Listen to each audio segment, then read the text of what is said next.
गांव के किनारे बहने वाली उस शांत नदी के बारे में लोग दिन में तो कम ही बात करते थे, लेकिन जैसे ही रात गहराने लगती, हर घर के दरवाजे जल्दी बंद हो जाते और खिड़कियों पर पर्दे खींच दिए जाते, क्योंकि आधी रात के बाद वहां से आने वाली एक अजीब सी रोने की आवाज पूरे इलाके में फैल जाती थी। ऐसी आवाज जैसे कोई औरत बहुत गहरे दर्द में रो रही हो। कोई कहता वो आवाज पानी के बहाव की है, कोई कहता किसी जानवर की, लेकिन बुजुर्गों की आंखों में एक अलग ही डर झलकता था, जैसे वे कुछ जानते हों जो बाकी नहीं जानते। मोहित को इन बातों पर यकीन नहीं था। वह शहर से छुट्टियों में गांव आया था और उसे ये सब सिर्फ अंधविश्वास लगता था। एक रात उसने ठान लिया कि वह खुद जाकर सच का पता लगाएगा। घड़ी में 12 बजे थे जब वह चुपके से घर से निकला और नदी की ओर बढ़ने लगा। रास्ता सुनसान था, पेड़ों की परछाइयां जमीन पर ऐसे गिर रही थी जैसे कोई उसका पीछा कर रहा हो। जैसे जैसे वह नदी के पास पहुंचा, हवा ठंडी होती गई और एक अजीब सी सिहरन उसके शरीर में दौड़ने लगी। तभी उसने पहली बार वह आवाज सुनी, धीमी लेकिन साफ, किसी के सिसकने की आवाज। वह ठिठक गया, दिल जोर से धड़कने लगा, लेकिन उसने हिम्मत जुटाई और आगे बढ़ा। नदी किनारे पहुंचते ही आवाज और तेज हो गई। अब वह साफ सुन सकता था कि यह किसी औरत के रोने की आवाज है।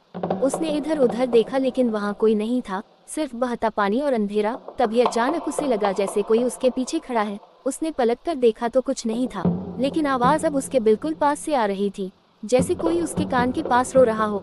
उसकी सांसें तेज हो गईं। तभी पानी के बीच एक हलचल हुई, जैसे कोई धीरे धीरे सतह पर आ रहा हो। मोहित की आंखें डर से फैल गईं। पानी में से एक फीकी सी आकृति उभरी, लंबे बाल, सफेद सा चेहरा और खाली आंखें। वह औरत थी, वही जिसकी आवाज वह सुन रहा था। वह धीरे धीरे पानी से बाहर आने लगी और उसकी ओर बढ़ने लगी। मोहित के पैर जैसे जमीन में जम गए। वह भागना चाहता था लेकिन शरीर ने साथ छोड़ दिया।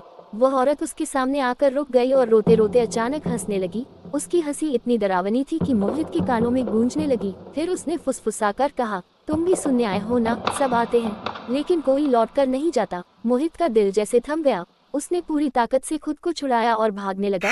पीछे से वह आवाज उसका पीछा कर रही थी, कभी रोना, कभी हंसी। वह बिना पीछे देखे भागता रहा। किसी तरह घर पहुंचकर दरवाजा बंद किया और जमीन पर गिर पड़ा। सुबह जब गांव वालों ने उसे देखा तो वह बुरी तरह कांप रहा था।